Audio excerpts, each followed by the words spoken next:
First at 5, a Metro Detroit man accused of a disturbing crime in the January 6th riot at the U.S. Capitol. Thanks for being with us. I'm Alan Campbell. And I'm Carolyn Clifford. Prosecutors say he is responsible for a violent attack caught on video.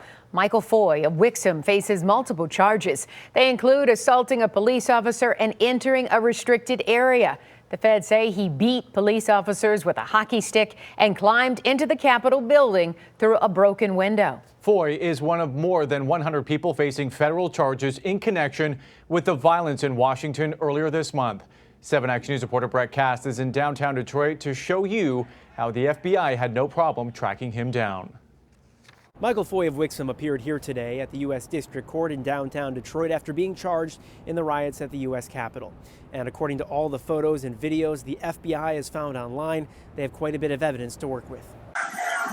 Shot from a cell phone in the crowd, you can see hundreds of people watching on as outnumbered police officers were being beaten with flags, poles, and even a hockey stick. This video, along with countless others, were reviewed by the FBI, who determined that hooded man with the hockey stick was Michael Foy of WIXOM. In an affidavit, the FBI outlined how a tip on Twitter helped identify Foy. They first found other videos and pictures online showing his face and found this picture on Facebook from the day of the riot, showing Foy posing in front of the Washington Monument wearing the same outfit and holding that same hockey stick. The account that posted it was Foy's father. And in the comments, someone asked if Foy was the person who sat at Nancy Pelosi's desk, and his father responded saying he was raised better. The FBI also has proof Foy entered the Capitol. The same YouTube video shows him pointing out the busted window, then seconds later, he climbs through and enters the building. Investigators also found even more evidence online stemming from a protest outside the TCF Center 3 days after Election Day.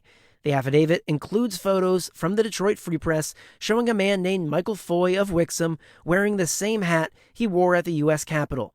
And scrolling through 7 Action News footage of that day, Foy walks directly into an interview shot, clearly showing his face and that same hat. If the faces are that clear and you're identifying the face and the clothing and all that, it's a pretty easy case for a prosecutor to make at that point. Andy BARTNOWAK is a retired FBI supervisory special agent and says having the video posted online makes it easy for investigators. That's what law enforcement has really been using to identify these people and make the arrests that they have thus far. It makes the job that much easier. We spoke to Foy's parents off camera, who told me they are devastated by the shocking news. They were interviewed today by U.S. Marshals and the Domestic Terrorist Task Force. And with all that video floating around on social media, BARTNOWAK suspects that other families will get that same visit. That's going to be the downfall of many of these people. Now, Foy is currently being detained until his detention hearing on Monday. It was pushed back because the federal government says Foy was caught on body camera footage from the Capitol police officers, and they're still waiting to review that footage. Reporting here in Detroit, I'm Brett Cast, 7 Action News. All right, thank you so much, Brett.